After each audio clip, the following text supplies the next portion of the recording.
Darkness filled the cabin, broken only by the flicker of red emergency lights. Ethan Cole's last memory was the sudden surge of energy that knocked his systems offline at the end of Episode 2. Now, drifting in silence, he tried to steady his breath. "If you're hearing this, you're still alive," he whispered to himself, a ritual to fight the creeping panic. But something had changed.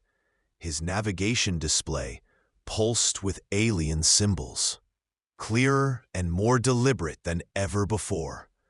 Were they guiding him or warning him? This is Episode 3 of Ethan's journey. Make sure you subscribe, because what happens next will push the boundaries of survival and truth. Ethan forced himself into action, running diagnostics by hand since the onboard systems refused to boot normally. Radiation levels were spiking. A storm was passing nearby, invisible yet lethal if his shielding failed. He secured the cabin, sealing vents and diverting the last reserves of power to reinforce the protective layers. Each movement reminded him how thin the line was between life and death. Without shielding, exposure meant hours at most. He had been trained for solar storms, but this felt different. Erratic bursts that didn't match the usual cosmic patterns. Was something manipulating the radiation itself? The silence pressed down heavier than the storm outside. Ethan reached for his ration kit, pulling out a packet of protein paste. He measured carefully, cutting his intake again, now down to barely 900 calories a day. Every bite tasted like ash, but he knew survival meant discipline. His hands shook as he sealed the packet. Hunger gnawed at him, sharpening his awareness of every sound in the ship. Somewhere in the background, the faint beeping of the signal returned, a rhythm repeating almost like a heartbeat. If you were in his place, starving in deep space and hearing that sound, would you follow it or shut it off? Ethan followed the pulse to the comms panel. It was still fractured from the last surge, but the static shifted when he adjusted the frequency. For a moment, a shape flickered on the monitor. Geometric lines, symmetrical, intelligent. Then it vanished, leaving behind a sharp hiss that drilled into his skull. His vision blurred. He clutched his head, convinced he saw shadows moving along the cabin walls. Hallucinations or something else? Isolation was known to fracture even the strongest minds.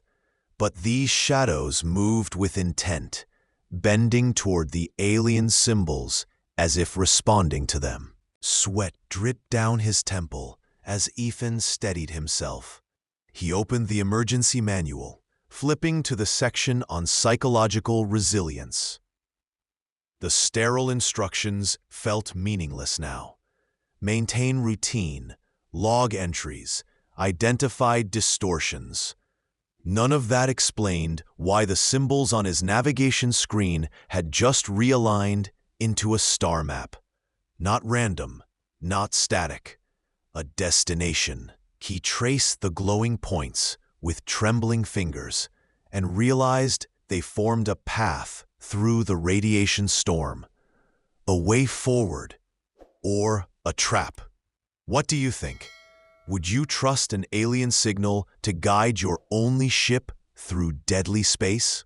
Ethan strapped himself into the pilot's chair, his eyes fixed on the alien star map glowing faintly on the console. The coordinates cut directly through the worst of the storm, a path no sane navigator would choose.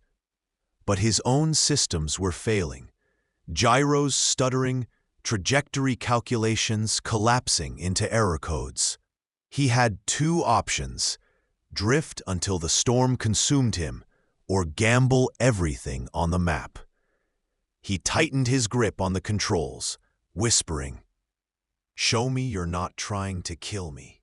The ship lurched forward, engines straining as he aligned with the unknown course.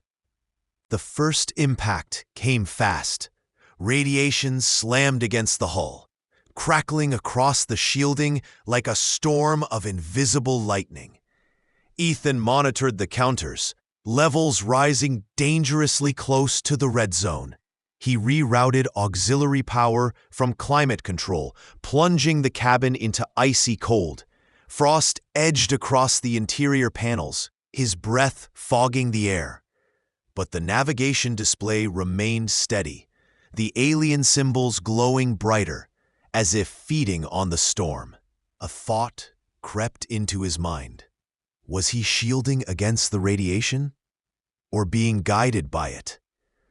His body shook from the cold, hunger amplifying every ache.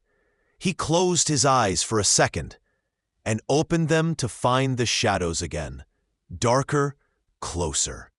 They twisted along the cabin walls, stretching toward the star map. One formed into something almost human, a silhouette standing just at the edge of his vision. Ethan's chest tightened. Hallucinations from oxygen deprivation? Or visitors revealing themselves? He slammed the emergency oxygen feed, gulping a sharp breath. The figure dissolved, but the echo of its presence remained. He wasn't sure what was worse, seeing nothing or seeing too much. Hours passed in fragments. Ethan logged data mechanically, forcing himself to stay rational. The ship's shielding held, barely, but the navigation systems were another story. Star trackers blinded, gyroscopes near failure. He scribbled notes in his journal, his handwriting jagged. If this path is real, they want me alive. If it's false, they want me lost. He caught himself writing "they" without hesitation, as if his subconscious had already accepted the presence of another intelligence. He stared at the page, the word pulsing in his mind like the signal itself. Suddenly, alarms screamed, hull integrity breach. A micrometeor, invisible in the chaos, had punctured a maintenance bay. Ethan scrambled to seal the compartment, his hands numb from the cold. The patch held, but barely. His reserves of repair foam were dwindling. As he finished, his comm panel lit again. The signal had shifted from pulses to tones, a sequence of rising and falling notes, not random, musical. It resonated through the cabin, strangely calming, almost hypnotic. He froze, heart pounding. Was this the first true attempt at communication, or a distraction designed to lower his guard? Ethan leaned closer to the comm panel, listening to the strange melody. Each note vibrated differently, as if tuned to resonate with the very structure of his ship. He adjusted the frequency and realized the tones weren't just sound.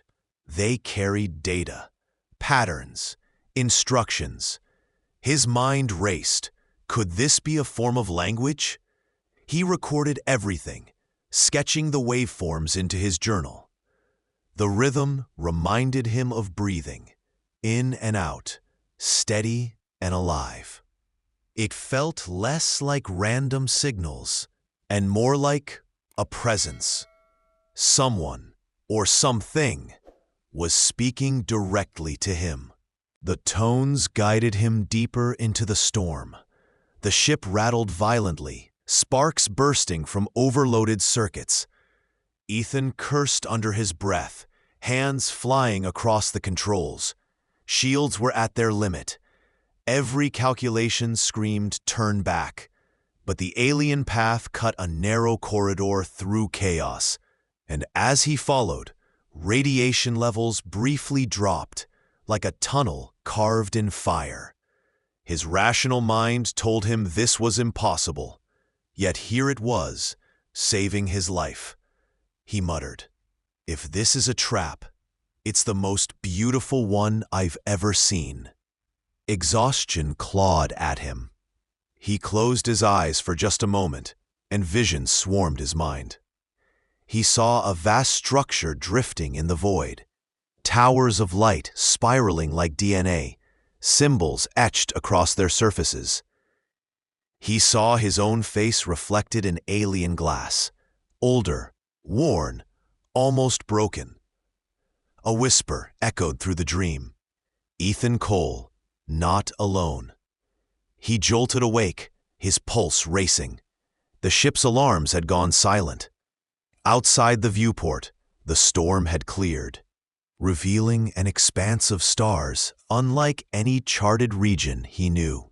Navigation was offline, dead, yet his ship hung steady, guided by something unseen.